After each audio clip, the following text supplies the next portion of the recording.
And it is past 4 p.m. in Sydney, so we'd like to just welcome all of our Twitter followers out there to the program. We'd also like to welcome into the program on this Thursday, Fraser MacLeod. He's joining us from Shaw Partners in Adelaide. Fraser, welcome to you. Second day in a row of a bit of green out there on the screen.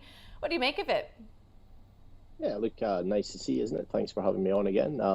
Look, I guess, fairly choppy market. This market's still going up. I think lots of stimulus around, very low interest rates, and earnings still looking pretty good. Fairly choppy, but I don't think anyone really has any great concerns over the structure of this market.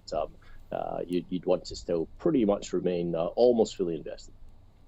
Fraser, let's talk the rise and rise and rise of ESG investing and both the pros and cons that come with that rise in general. Now, where do you stand when it comes to ESG at the moment? We've seen so many new offerings out there, but have you got to be cautious as an investor as to where to put your money? Yes. Look, I think if you don't have a view over ESG and how to go about investing with your ESG hat on, then you're really not going to be doing the right thing by your clients. It is becoming more and more important, and it's a one-way train without a station at the moment. So there's just a huge wall of money globally that's hitting ESG. So ESG, obviously, environmental, social, governance are around how we invest our money. And the massive inflows have been incredible. So for the first time ever in Europe over the last quarter, more money has gone into ESG equity funds than non-labeled ESG funds, which is quite remarkable. Even over the last 12 months, the amount of the ESG money has pretty much almost trebled for ESG labeled funds globally. So we're now up at 175 billion, whereby I think 12 months ago we were about 65 billion. The fact that Biden has come out this week and said, look, we're going to cut, the US is such a big polluter for the world. And the fact that over the past 12 months that Biden has committed to cutting by half the amount of carbon that they pollute into the air by 2030 is incredible. Also, the Chinese are even the Chinese are saying that they're going to cut back on coal burning. So lots of ESG dollars, and it is a sector that we need to take seriously.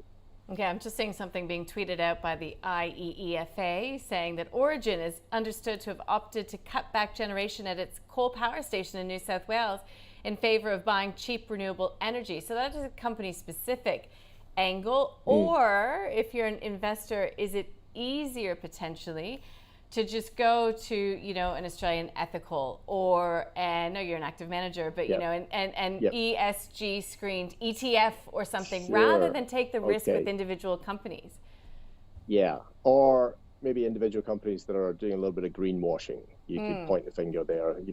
So there's many funds or even companies that would try and just through a bit of sleight of hand would try and they sort of show you how green they are when maybe that's not really the case. So investors moving forward either through regulatory pressure or just simply through preference that genuinely they want to do the right thing by the world.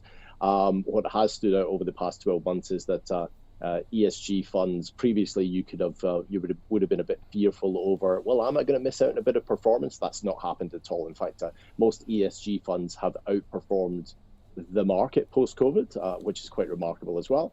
And but to prevent a new investor falling into the greenwashing trap, you really need to have a great framework. And here at Shaw Partners, our framework is built around 9 criteria.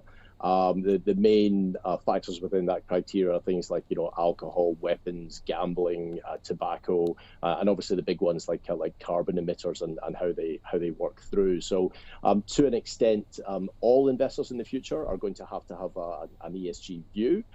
There's no getting away from this. This is a structural change in how we're all going to be investing in the future. And so it's always good to be looking at where the baddies and the goodies are within markets. And not every company is entirely clear as to whether they tick the box or not.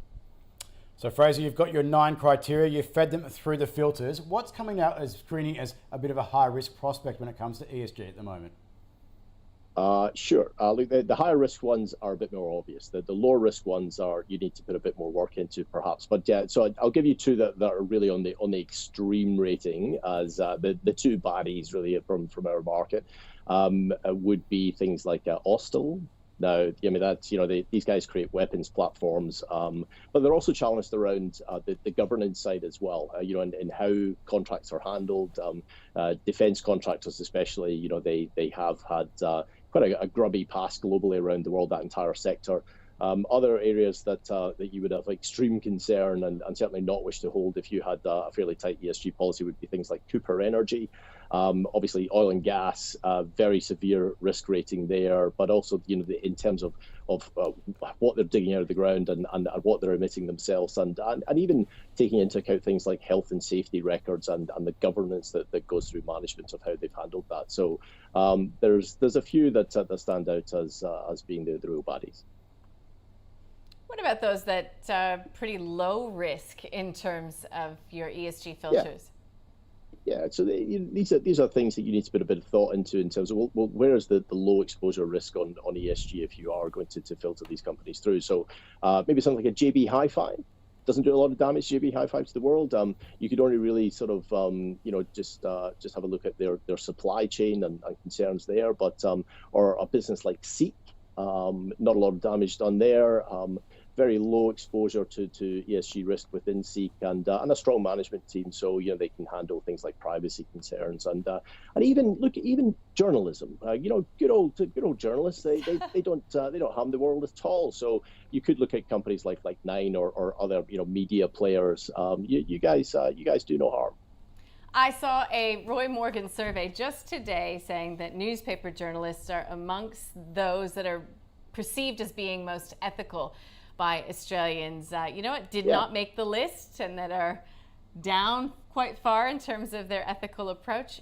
MPs, would you ever believe that? Oh, I think you probably would believe that, yeah. But I'm digressing from markets. Look, we're a little bit tight on time today, Fraser. That's great background. Great to have a couple of company names for investors to mull over in terms of ESG. Have a really good evening there in Adelaide. All right, nice to chat to you again. Cheers, bye-bye.